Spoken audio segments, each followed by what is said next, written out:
Hello students, we are going to start our new chapter number 2, dual effects of transaction and types of account. अब यहाँ से आपका basic account start होता है सम वाला, तो आपको यहाँ से खूब अच्छी तरह से ध्यान रखना है और कुछ भी समझ में नहीं आए तो मुझे पूछ लेना है, क्योंकि यहाँ से आपको समझ में नहीं आएगा तो आगे कोई भी चैप्टर में आपको पता चलेगा नहीं। तो सबसे पहले इस चैप्टर में ड्यूअल इफेक्ट्स मतलब क्या होता है। ट्रांजैक्शन मतलब हम कोई भी चीज़ शॉप पर लेने जाए और उस चीज़ के सामने हम पैसा पे करें तो उसको क्या बोलते हैं, ट्रांजैक्शन। ड्यूअल इफेक्ट्स मतलब क्या होता है। ड्यूअल इफेक्ट्स मतलब टू इफेक्ट्स, कोई भी ट्रांजैक्शन होता है उसकी टू इफेक्ट्स होती है। Like example, ₹400 goods worth ₹400 purchase. अब हमने गुड्स परचेज किया तो हमारे पास क्या आया, गुड्स आया, उसके सामने हमने क्या पे किया, कैश पे किया। मतलब एक चीज़ आई और एक चीज़ गई, तो उसको कौन से इफेक्ट बोलते हैं, ड्यूअल इफेक्ट्स। ड्यूअल इफेक्ट्स में आपको याद रखना है कि कोई भी ड्यूअल इफेक्ट्स हो उसकी टू इफेक्ट तो होती है, 3 इफेक्ट हो तो कोई बात नहीं, पर 2 इफेक्ट तो होती है। और टाइप्स ऑफ अकाउंट, हमारे अकाउंट में टोटल अकाउंट के 3 टाइप्स है, वो टाइप्स हम पढ़ेंगे आगे। तो यहाँ पर सबसे पहला क्वेश्चन, इस चैप्टर में सबसे पहला क्वेश्चन क्या है, business transaction.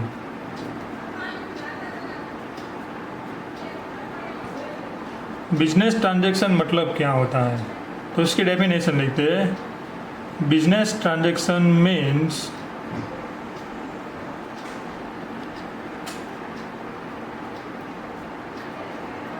The exchange of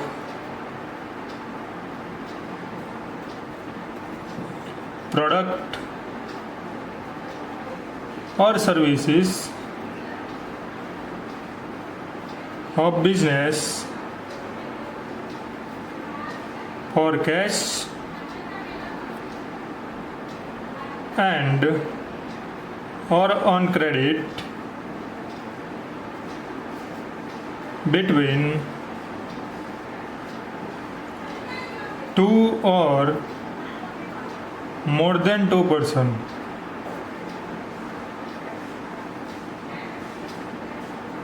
मतलब business transaction means exchange of product, हम कोई भी एक्सचेंज करते हैं प्रोडक्ट को, और services of business for cash and credit.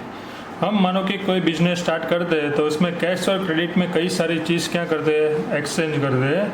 वो चीज़ एक्सचेंज करते हैं, पर किसके बीच में, 2 और 2 से ज़्यादा पर्सन के बीच में। अब कोई भी ट्रांजेक्शन करना हो तो 2 पर्सन तो चाहिए ही चाहिए, तो इसलिए 2 और 2 पर्सन के बीच में कोई भी प्रोडक्ट या कोई भी सर्विस हम एक्सचेंज करते हैं, वो कौन से बेसिस पर, कैश और credit.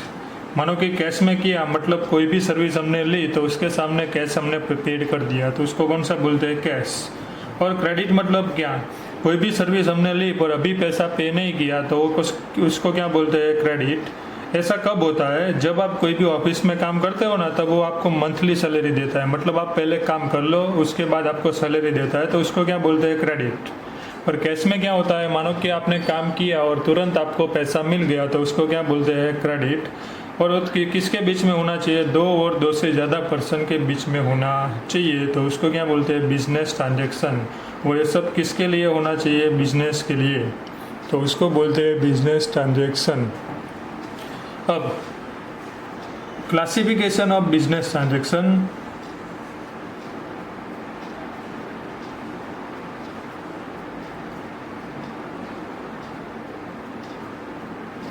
Classification of business transaction, there are 2 classification. First, economic transaction, and second, non-economic transaction.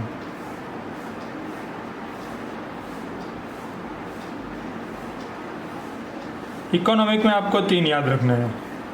पहला कौन सा ट्रांजैक्शन, कैश ट्रांजैक्शन। सेकंड आएगा क्रेडिट ट्रांजैक्शन, एंड थर्ड आएगा अदर ट्रांजेक्शन।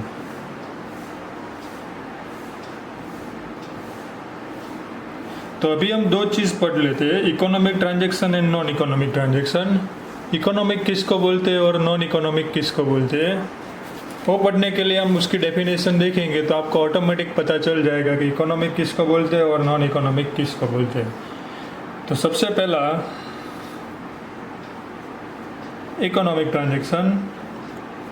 इकोनॉमी मतलब क्या होता है, उसमें पैसे की बात होनी चाहिए, उसको क्या बोल सकते हैं, इकोनॉमिक ट्रांजेक्शन। मतलब कोई भी ट्रांजेक्शन करो तो उसमें मेजरमेंट पैसे में होना चाहिए, तो उसको कौन सा ट्रांजेक्शन बोल सकते हो, इकोनॉमिक ट्रांजेक्शन। तो उसकी डेफिनेशन देखते हैं। Business transaction, the value of which can be measured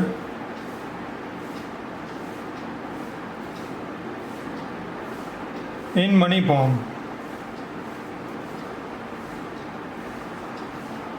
or cash, and where the exchange of money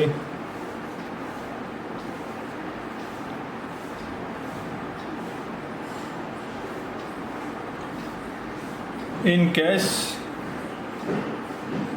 is to be made immediately or in future is called economic transaction।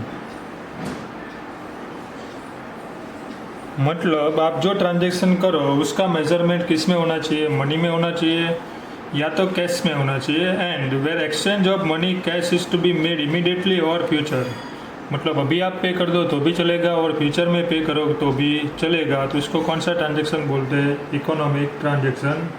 For example, goods worth ₹500 paid, goods worth ₹500 purchase on cash। मतलब हमने cash में purchase किया तो हमारे पास क्या आया, goods आया, उसके सामने हमने क्या पे किया, कैश पे किया, तो उसको कौन सा ट्रांजेक्शन बोलते हैं, economic transaction. Second, non economic transaction.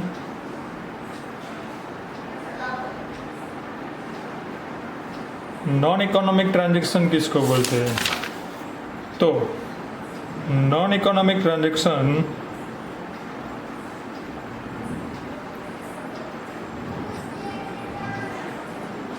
Are those transaction whose value cannot be measured in a terms of money।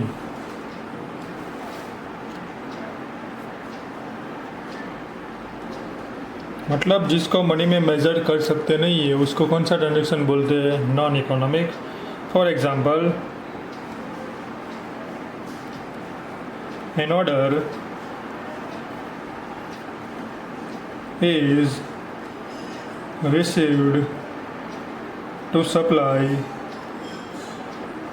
goods after 1 month। देखो इस ट्रांजेक्शन में आपको बोला नहीं है कि कितना गुड्स आपको सप्लाई करना है, आपको खाली बोल दिया है कि आपको ऑर्डर मिला है कि 1 मंथ के बाद आपको गुड्स सप्लाई करना है। और एक चीज़ सिंपल याद रखो, इकोनॉमिक मतलब कोई भी चीज़ एक्सचेंज हो ना तो उसको इकोनॉमिक ट्रांजेक्शन बोलते हैं, और कोई भी चीज़ एक्सचेंज ना हो तो उसको कौन सा बोलते हैं, नॉन इकोनॉमिक ट्रांजेक्शन। तो इस चैप्टर में आपको ये ट्रांजेक्शन के बारे में आपको पता होना चाहिए, क्योंकि आपको एक क्वेश्चन पूछा जाता है, क्लासीफाई द ट्रांजेक्शन इकोनॉमिक और नॉन इकोनॉमिक, तो आपको उसको क्लासीफाई करना है। तो आपको कैसे पता चलेगा, मानो कि आपने कोई मीटिंग बुलवाई परचेस बढ़ाने के लिए, परचेस इंक्रीज करने के लिए, तो मीटिंग बुलाई तो उसमें कुछ एक्सचेंज होने वाला नहीं है, तो उसको क्या बोलेंगे, नॉन इकोनॉमिक ट्रांजेक्शन। और मानो कि आपने कुछ सेल कर दिया तो उसको क्या बोलेंगे, इकोनॉमिक ट्रांजेक्शन। आपने किसी को पेड किया तो भी कौन सा ट्रांजेक्शन माना जाएगा, इकोनॉमिक ट्रांजेक्शन। तो ये दो चीज़ आपको मोस्ट इम्पॉर्टेंट याद रखनी है, इकोनॉमिक ट्रांजेक्शन और नॉन इकोनॉमिक ट्रांजेक्शन। अगले लेक्चर में हम देखेंगे कैश ट्रांजेक्शन, क्रेडिट ट्रांजेक्शन और अदर ट्रांजेक्शन।